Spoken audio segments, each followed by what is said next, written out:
देखिए, कांग्रेस के लोगों का चेहरा जनता के सामने अब उजागर हो गया है। जैसा कि आपने देखा होगा कि आज जब उन्होंने विधानसभा के बाहर धरना दिया, उसमें माननीय अशोक गहलोत जी भी पधारे हैं, अन्य नेतागण भी पधारे हैं।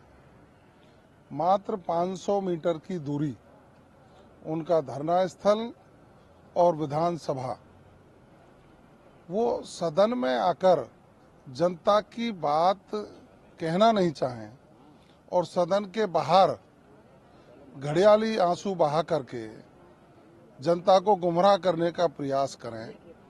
इससे लगता है कि वो लोग जनता के हितैषी नहीं हैं। जिस तरह से उन्होंने आज धरने में जो वक्तव्य दिए हैं, जो वाक्य है, मैंने सुना है कि माननीय डोटासरा जी ये कह रहे थे कि मैंने विधानसभा अध्यक्ष जी के कमरे में खेद व्यक्त करने के लिए नहीं कहा था। मैं वहां का प्रत्यक्षदर्शी हूं और सम्माननीय डोटासरा जी इस सदन के वरिष्ठ सदस्य हैं। उनको कम से कम जनता को गुमराह नहीं करना चाहिए।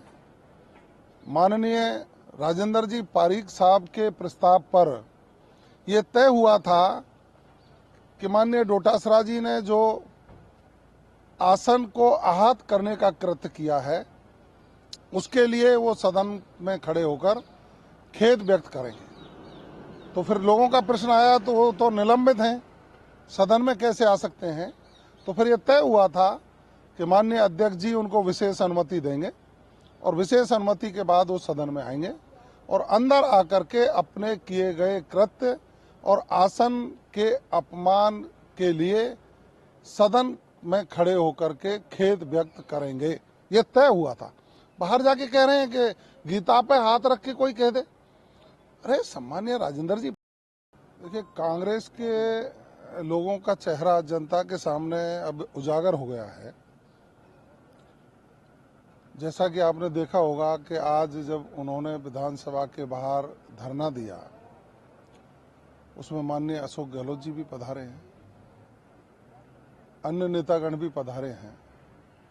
मात्र 500 मीटर की दूरी उनका धरना स्थल और विधानसभा, वो सदन में आकर जनता की बात कहना नहीं चाहें और सदन के बाहर घड़ियाली आंसू बहा करके जनता को गुमराह करने का प्रयास करें।